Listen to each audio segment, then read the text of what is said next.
The Idler Festival had the genius stroke of insight to pair Rowan Williams, the former Archbishop of Canterbury, in conversation with Jesse Armstrong, the writer of Succession.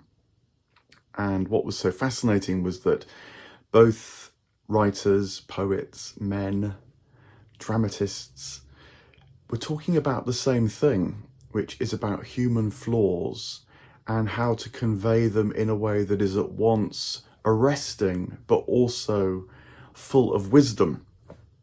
They understood each other, these people from otherwise very different worlds.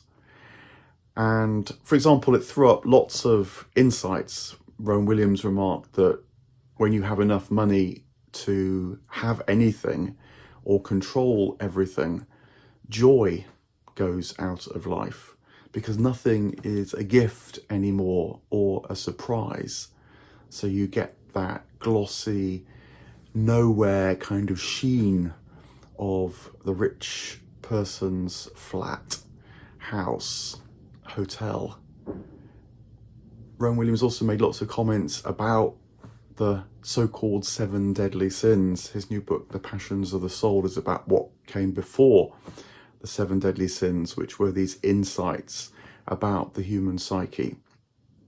And for example, he remarked that avarice is really the desire to hold on to so much that you can live in the delusion that nothing can touch you, that everything is secure.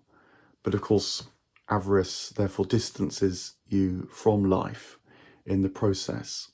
He noted that anger is not bad per se, but when it becomes an indulgence, when you love your own self-righteousness, when you use your anger to destroy others, that's when it spirals down.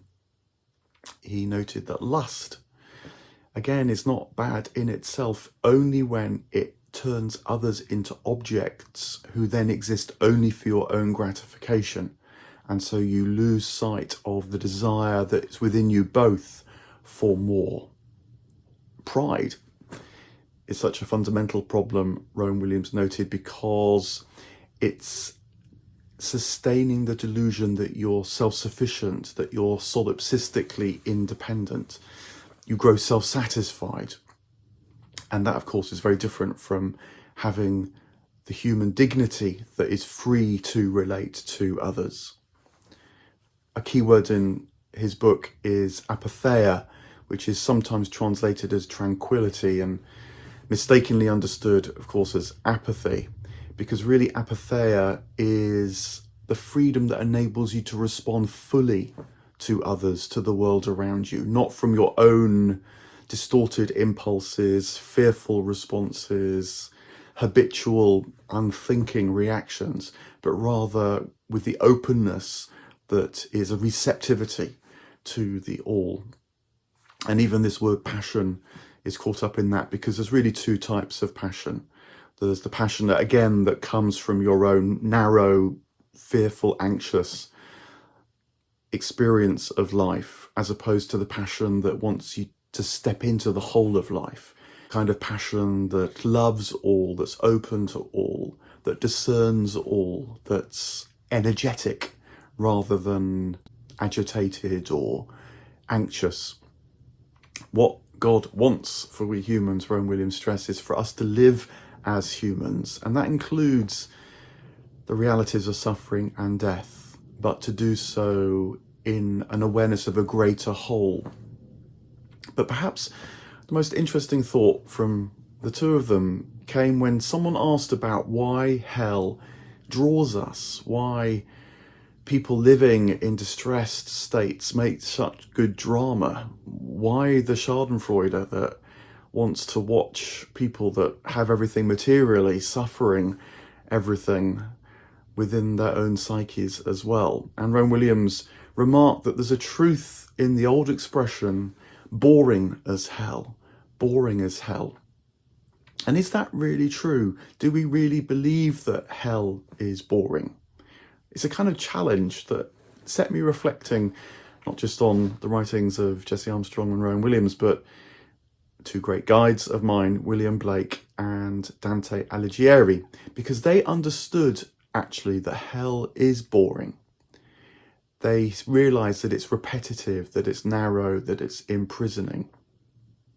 So the question is, why do we sort of find it so interesting? Why do writers portray hellish ways of lives that might be glamorizing, might be denigrating, but can also, in truly great drama like Succession, draw us into it and get us asking questions about it, wondering quite what's going on in the characters living these ways of life?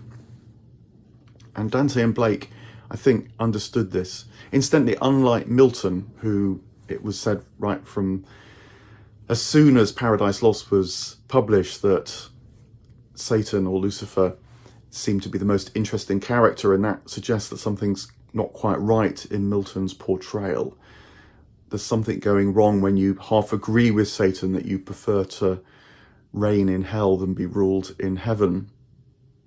Because for Dante, hell is a state that becomes increasingly frozen, and Lucifer at the floor of hell is almost falling out of existence altogether. He's at a kind of absolute zero, barely able to move at all. And similarly, Blake portrays hellish states of mind, which he called ulro, as trapped, as self-absorbed, as not knowing what it doesn't know and thinking that what it does know is everything. These are genuinely tragic states of being. Urizen, another hellish character often for Blake, which is reason separated from the imagination, from the passions, from the body, thinking that it is sovereign.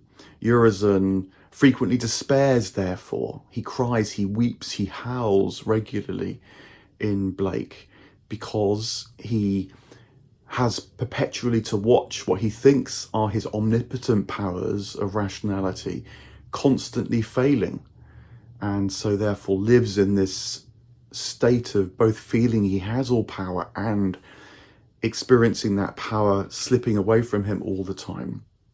Your reason being a pun on your reason, or maybe on horizon, and living within constrained horizons. Or as was recently pointed out, maybe it's a perverse kind of arisen. It's actually a falling rather than rising into the newness of life. And we live often, I think, in a kind of Eurozenic world. You see it when electorates despair that the technocratic answers that politicians offer really can't deliver what is promised. You see it with increasingly tortuous rationalizing neologisms, the polycrisis, the metacrisis, the post-this.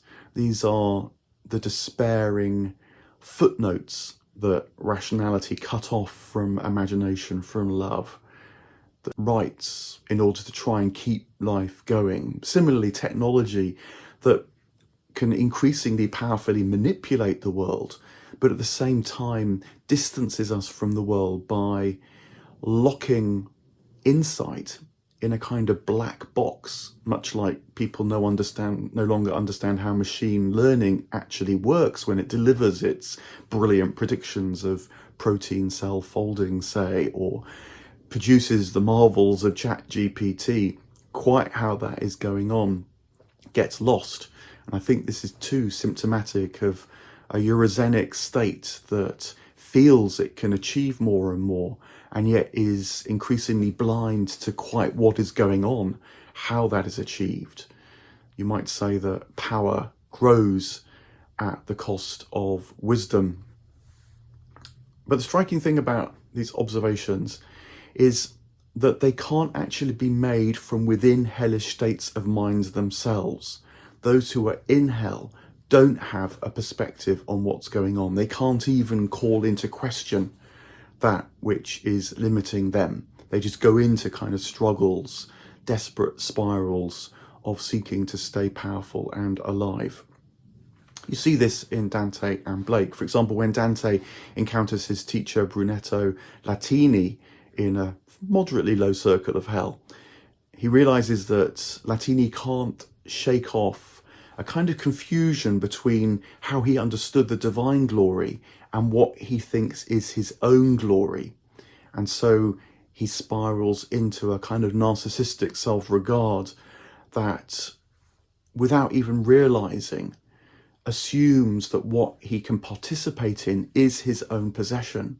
And of course that traps him, because it cuts him off from the source, the wellspring, the ground of the glory that he can otherwise be invited into. I think you get this occasionally with celebrities or maybe genius sports persons who know that they're the best, but insist on being recognized as such, and get furious when someone even demurs from the shiny brilliance of their genius. You get it too when commentators, they write about the world as if everything would be right if only people agreed with them. If only people can understand their rationality, their reasoning, then everything would somehow fall into place. It leaves you feeling a bit, something's not been got here, because they're stuck in a hellish state of mind that can't perceive their own limitations, can't really question themselves, can only repeat their brilliant stroke on the tennis court, their brilliant turn of phrase in the newspaper article. You get the feeling of their narcissism or their lack of awareness of what they're missing. But of course it can therefore prompt you to wonder what's missing, and so lead you into the more that's an escape from the hellish state of mind. And I think what this says about the nature of being, that it's actually tiered, not so much hierarchical. Hierarchy has a bad name in our times because it's seen as distancing us from the heart of things. Actually, originally in Dionysius the Areopagite, hierarchy was that which transmitted all things to us. So now perhaps a better way of understanding it is in the sense of a sort of tiered or a fractal nature of reality. Blake captures it famously when he talks about a world in a grain of sand and heaven in a wild flower. The minute particular right in front of us, with its very immanent presence, is that which leads into the transcendence, into the more, into the infinite and eternal. We get it in Dante when he depicts the circles of hell as narrowing spirals down to this nadir where Lucifer is frozen. And when you read Purgatory and Paradise, you realize that that is a perverse form of the spiral up.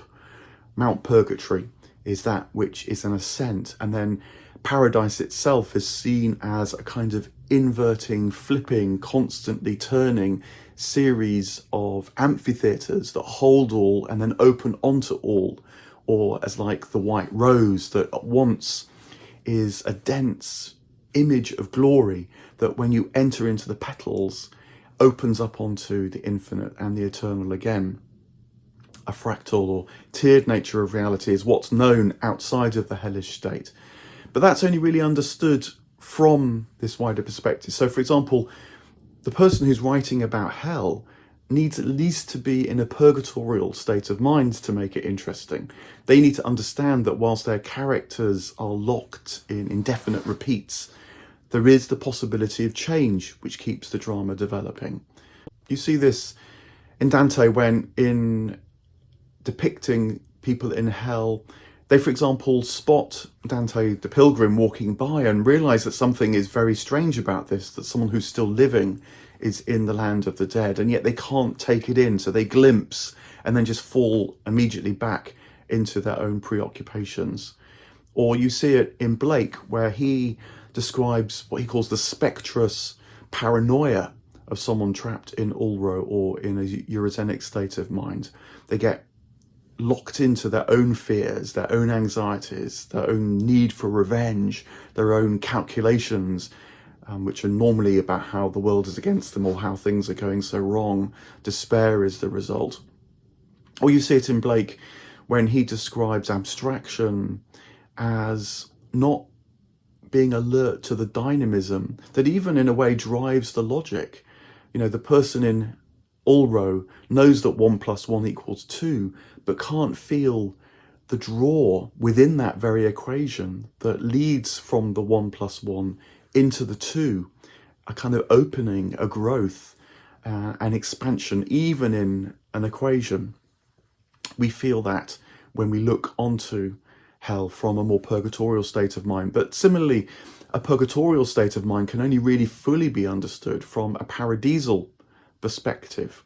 So in purgatory, desire stems still from a lack, a sense that what one has isn't enough, it's going to disappoint.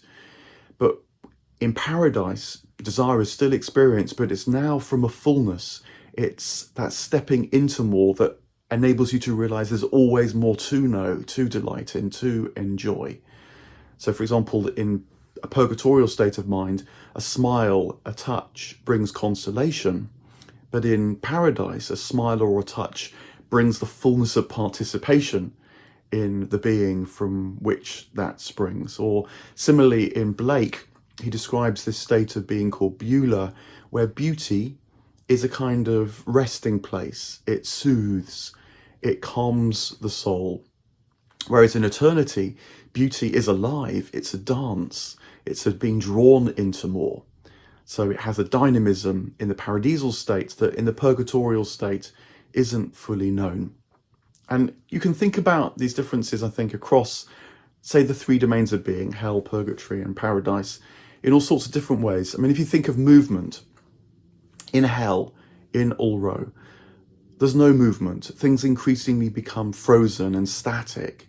Even Lucifer's wings, which are still just about beating, Dante says, are like a windmill whose machine has stopped and it's just running slowly down on its own momentum.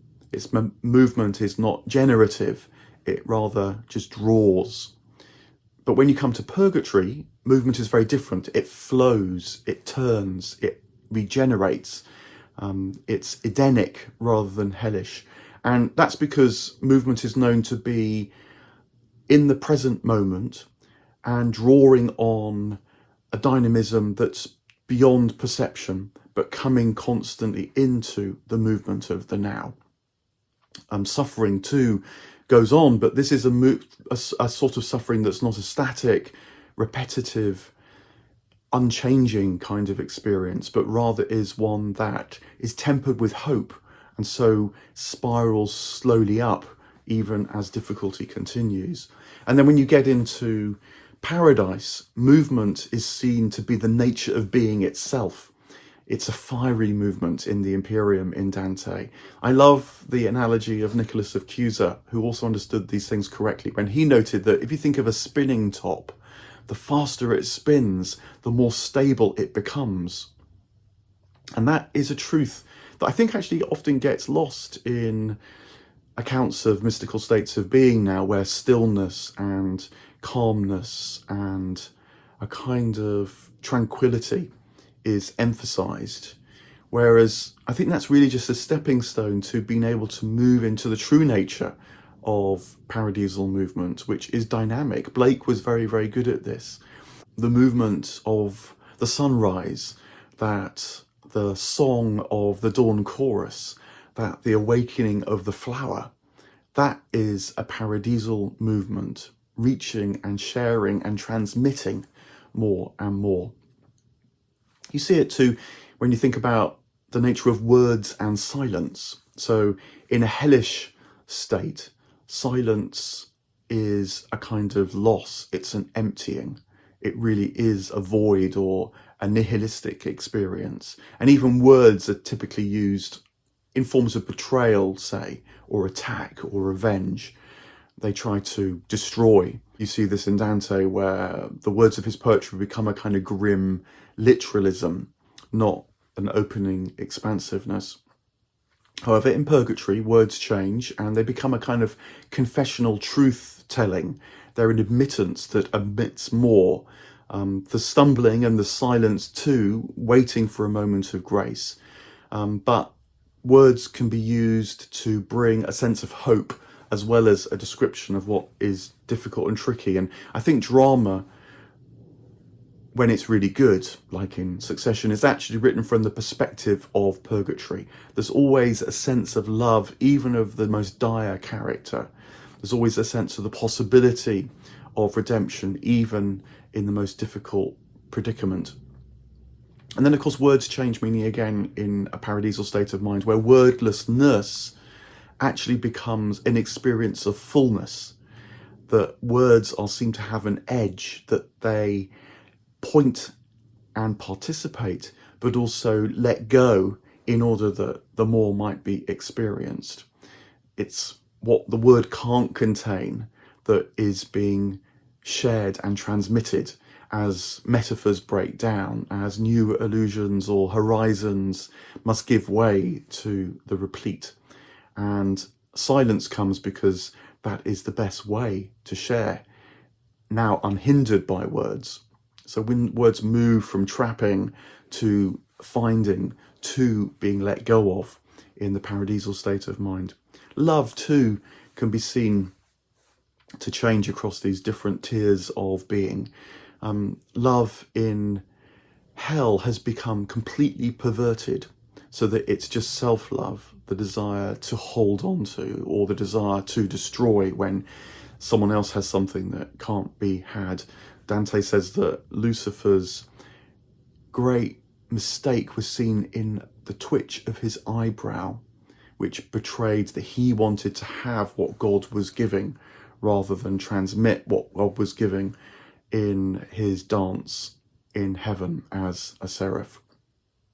In a purgatorial state of mind, love is a kind of burning renewal.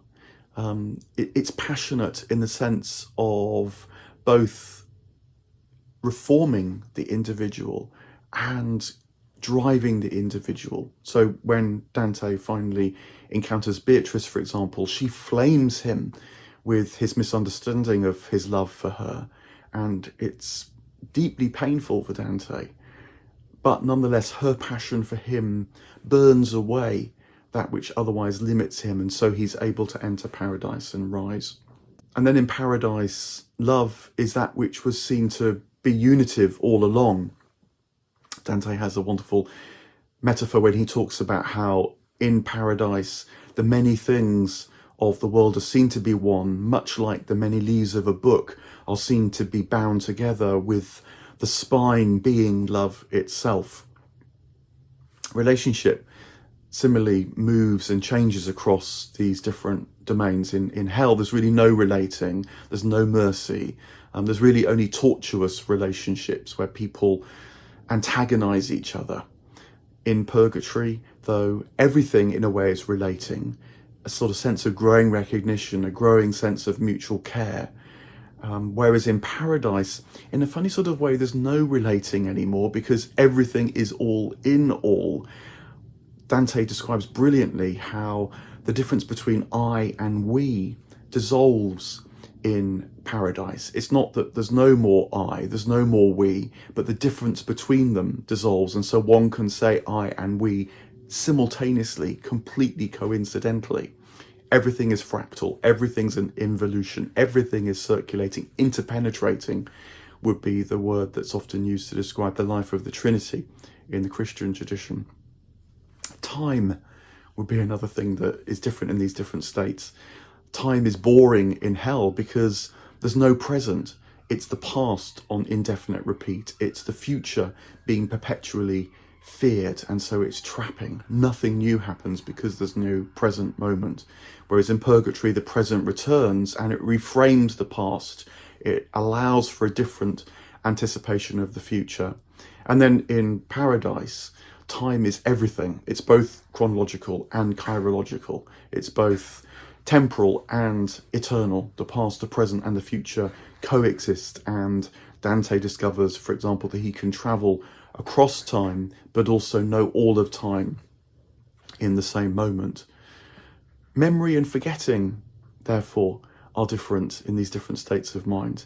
If you are in hell, your memories become obsessional.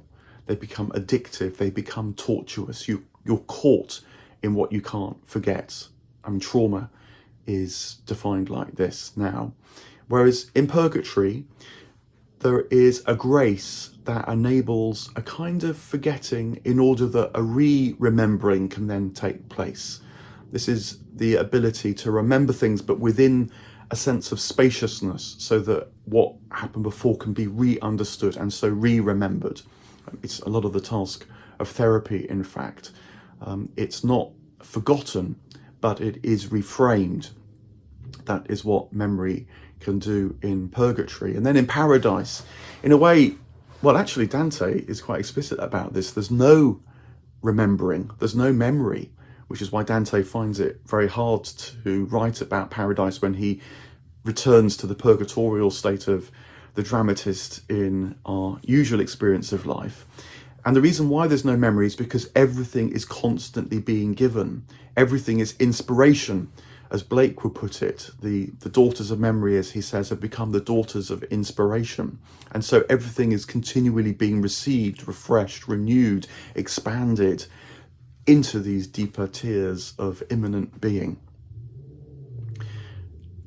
Giving up, too, changes its sense. In a hellish state of mind, nothing wants to be given up.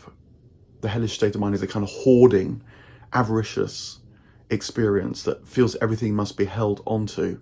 But the truth is that everything must be held onto when it's actually feared that nothing is truly possessed. Everything, therefore, must be clung to or gripped or grasped. And of course, even as the grasp tightens, it feels as if everything becomes more and more insecure.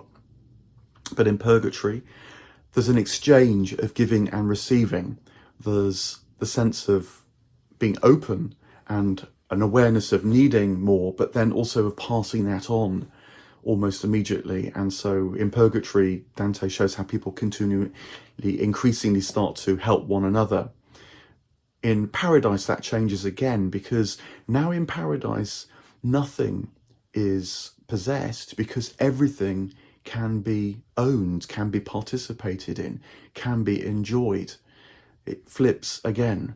And I think you get an intimation of this when the great saints of the wisdom religious traditions adopt poverty, not because of some sort of denigration of material things, but because they know that it's in owning nothing that everything can be enjoyed. And so poverty becomes this glorious, free state of being in which everything can be received, because nothing is claimed. Faces. Very interesting to think about faces in these different states of being as well. In hell, faces are distorted. They're grimaces. They do terrible things to each other, quite literally, in the way Dante describes Lucifer, who is chewing on the bodies of Judas and other betrayers. Whereas in a purgatorial state of mind, a face draws you. It can intoxicate you, as Beatrice intoxicates Dante, but it can also communicate and channel to you. It can draw you into more through the twinkle of an eye, through a glance, through a smile, through an expression. It conveys that tiered, fractal sense of reality, drawing you into itself in order to open up onto more. And then in paradise, as the Sufis put it, everything becomes the face of God.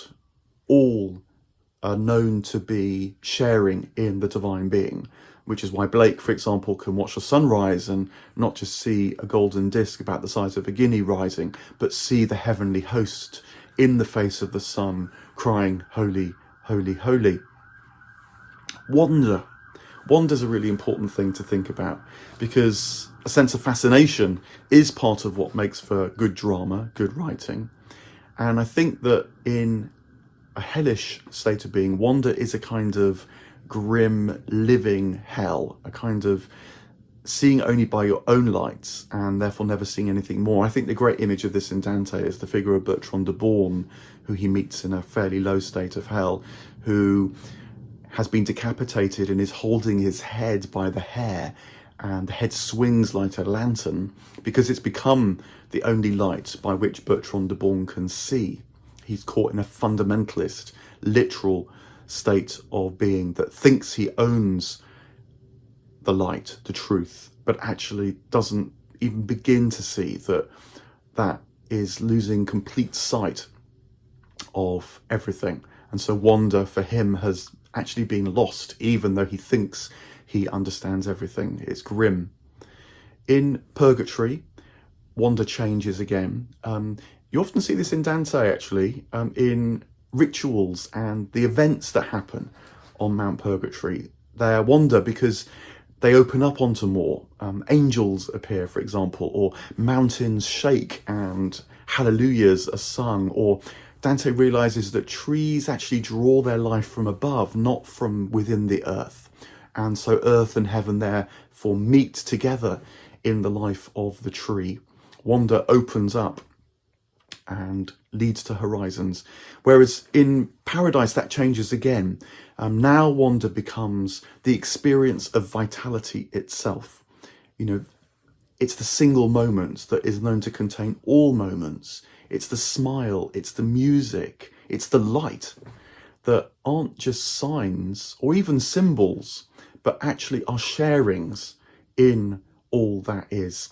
The nature of light is so fascinating to think about. In hellishness, there's no light, or only this sort of thin, narrow light that seems to contain people. In purgatory, light opens up. It's like enlightening. It feels like it's drawing you towards more. And in a paradisal state of mind, the external light is known to be the same as the inner light. The light that all things share and are bathed in is known to be just as many reflections and refractions of the divine light. And so everything can be seen to be a light of God. Thinking about wonder, therefore, is really interesting as well. So, touching on a lot of things here: wonder, faces, giving up, time, movement. Hell is boring, I think, when it's understood from this deeper, more expansive, tiered nature of being. It's boring from the perspective of purgatory and paradise, but not from its own perspective. So, the tragedy of a time like ours that's perhaps inclined to feel that hell is the most interesting state of being. You get this every time someone talks about the Divine Comedy and thinks that the Inferno is the only interesting part of the great trilogy. You get it in Blake, where people are fixated on the hellish images of Blake, on Urizen, on the Ancient of Days, on these all-row mentalities, even projecting them onto the domes of churches. That is a terrible comment on our times. But the person that can truly know the time that can truly affirm boring as hell, that is at least a moment that's a flicker of hope.